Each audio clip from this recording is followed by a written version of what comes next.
매일 아침 하나님과 함께 누리는 하늘의 양식, 오늘 만나. 그때에 세례 요한이 이르러 유대 광야에서 전파하여 말하되, 회개하라! 천국이 가까이 왔느니라! 그는 선지자 이사야를 통하여 말씀하신 자라. 광야에 외치는 자의 소리가 있어 이르되, 너희는 주의 길을 준비하라. 그가 오실 길을 곧게 하라. 이 요한은 낙탈털 옷을 입고 허리에 가죽띠를 띠고 음식은 메뚜기와 석청이었더라. 이때 예루살렘과 온 유대와 요단강 사방에서 다 그에게 나와 자기들의 죄를 자복하고 요단강에서 그에게 세례를 받더니, 요한이 많은 바리새인들과 사두개인들이 세례 베푸는 데로 오는 것을 보고, 독사의 자식들아, 누가 너희를 가르쳐 임박한 진노를 피하라 하더냐? 그러므로 회개에 합당한 열매를 맺고 속으로 아브라함이 우리 조상이라고 생각하지 말라. 내가 너희에게 이르노니 하나님이 능히 이 돌들로도 아브라함의 자손이 되게 하시리라. 이미 도끼가 나무 뿌리에 놓였으니 좋은 열매를 맺지 아니하는 나무마다 찍혀 불에 던져지리라. 나는 너희로 회개하게 하기 위하여 물로 세례를 베풀거니와 내 뒤에 오시는 이는 나보다 능력이 많으시니 나는 그의 신을 들기도 감당하지 못하겠노라. 그는 성령과 불로 너희에게 세례를 베푸실 것이요, 손에 키를 들고 자기의 타작마당을 정하게 하사 알곡은 모아 곳간에 들이고 쭉정이는 꺼지지 않는 불에 태우시리라. 말라기 4장 5절과 6절 말씀을 보면, 하나님은 심판의 날이 이르기 전에 백성들의 마음을 하나님께로 돌이키게 하고 그들의 마음에 예수님을 맞이할 준비를 갖추도록 엘리야의 심령과 능력을 가진 한 사람을 보내시겠다라고 약속합니다. 그 사람이 누구입니까? 바로 세례 요한입니다. 오늘 우리가 함께 읽은 3절 말씀에도 보면, 너희는 주의 길을 준비하라.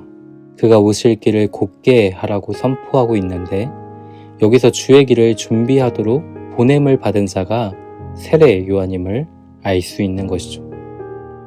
선지자 이사야를 통해 말씀하신 대로 세례 요한은 유대 광야에서 회개하라, 또 천국이 가까이 왔다라는 말씀을 선포하였습니다.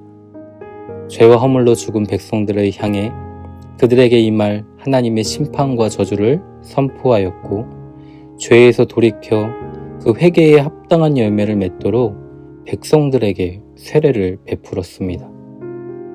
무엇보다 백성들이 그 마음에 예수님을 맞이할 수 있도록 세례 요한은 예수님보다 먼저 와서 그 길을 준비하였던 것이죠.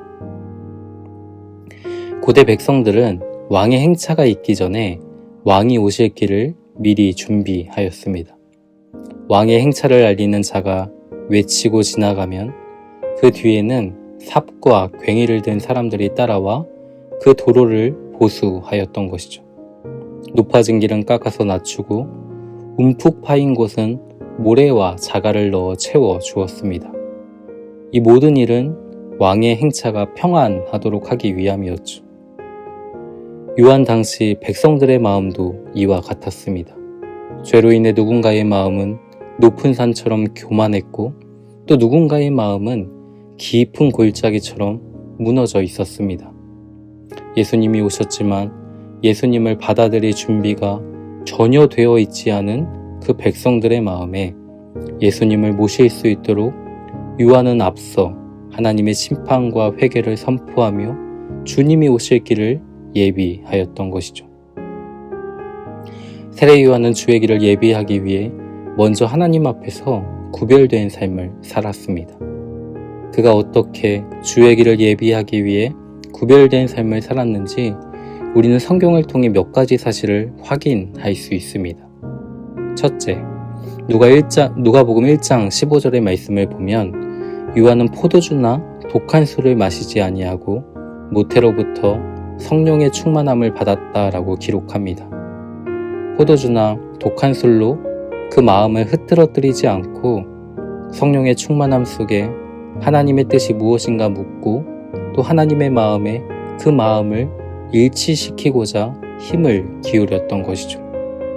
두 번째, 본문 4절 말씀을 보면 요한은 낙타 털옷을 입고 허리에 가죽띠를 띠고 음식은 메뚜기와 석청을 먹었다라고 말씀합니다. 이 메뚜기와 석청은 당시 들판에서 흔히 거둘 수 있는 것이었죠. 요한은 이 세상의 화려함으로 자신을 채우지 않았던 겁니다. 오직 생존을 위해 필요한 것만을 취하였던 것이죠. 셋째, 누가복음 1장 80절 말씀을 보면 아이가 자라며 심령이 강하여지며 이스라엘에게 나타나는 날까지 빈들에 있었다라고 말씀하고 있습니다. 무엇보다 요한은 말씀을 선포하는 사역을 감당하기에 앞서 빈들에서 훈련받는 시간을 가졌던 것이죠. 이 빈들은 어떠한 곳입니까? 광야를 의미합니다. 낮에는 뜨겁고 밤에는 춥고 이 맹수들의 습격이 잦은 곳이 광야, 빈들이죠. 세상과 분리되어 홀로 하나님만을 바라볼 수밖에 없는 곳이 빈들이었습니다. 요한은 그러한 빈들에서 하나님의 임재 앞에 홀로 서는 시간을 가졌습니다. 크고 작은 탐욕으로 물든 심령, 분주하게 되풀이되는 일상, 형식적인 또 종교 생활에서 자신을 구별하여 거룩하신 하나님의 임재 앞에 머물며 하나님의 마음을 구하였던 것이죠. 사랑하는 성도 여러분, 이 요한이 유대 광야에서 나타나 선포하였던 그 말씀, 회개하라, 천국이 가까이 왔다라는 그 말씀은 결코 단순한 지식의 말씀이 아니었던 겁니다. 하나님께서 그 시대의 백성들이 깨닫기를 열망하셨던 메시지였죠.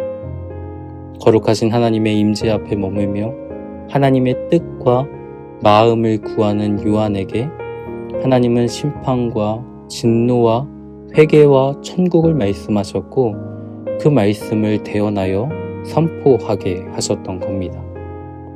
이 세례 요한이 선포했던 그 말씀 앞에서 이 백성들의 반응이 어떠했습니까? 6절 말씀을 보면 자기들의 죄를 자복하였고 그에게 세례를 받았다라고 기록하고 있죠. 임박한 하나님의 진노 앞에서 그들은 떨었고 우리가 무엇을 해야 합니까? 물었던 겁니다. 이러한 말씀의 능력이 무엇으로부터 임하였을까요? 무엇이 그들을 하나님의 진노 앞에서 떨게 하였고 우리가 무엇을 해야 합니까? 묻게 하였던 걸까요? 그것은 바로 거룩함, 구별됨이었습니다. 우리는 뜻을 다하여 하나님을 섬기기를 원합니다. 그러나 우리의 마음은 너무나 자주 세상에 있는 것들을 사랑할 때가 많은 것이죠. 쓸데없는 일에 대한 과도한 탐심에 붙들려 눈을 들어 그 거룩하신 하나님을 대면하고자 하는 갈망이 우리 안에 사라져 있는 모습을 우리는 종종 발견하게 됩니다. 진리는 들어도 곧은 목을 숙이지 아니하는 이 시대에 진리에 관한 이야기는 정말 많지만 죄인의 심장을 찔러 쪼개는 그 진리의 능력이 사라지고 있는 이 시대에 우리에게 정말로 회복되어야 할 한 가지의 능력이 있다면 그것은 거룩함, 구별됨이라는 사실이죠. 하나님은 다시 오실 주의 길을 예비하기 위해 우리를 부르셨습니다. 주의 길을 예비하기 위해 그러면 우리 안에 먼저 회복되어야 할 능력은 무엇일까요? 그것은 바로 거룩함일 겁니다. 그 거룩함은 오직 하나님의 말씀과 기도로부터 우리에게 주어진다라는 사실이죠. 우리는 그 하나님의 임재 앞에 머물고 있습니까? 하나님의 말씀 속에서 하나님의 뜻을 분별하고자 주의 뜻을 구하며 기다리고 있습니까? 그 거룩함이 우리 가운데 회복되어지지 않고서는 우리가 주의 길을 온전히 예비할 수 없음을 우리는 기억해야 합니다. 거룩함으로 구별됨으로 우리를 부르셨으니 그 거룩함으로 빛 대신 주님을 증언하는 우리의 삶이 되기를 소망합니다.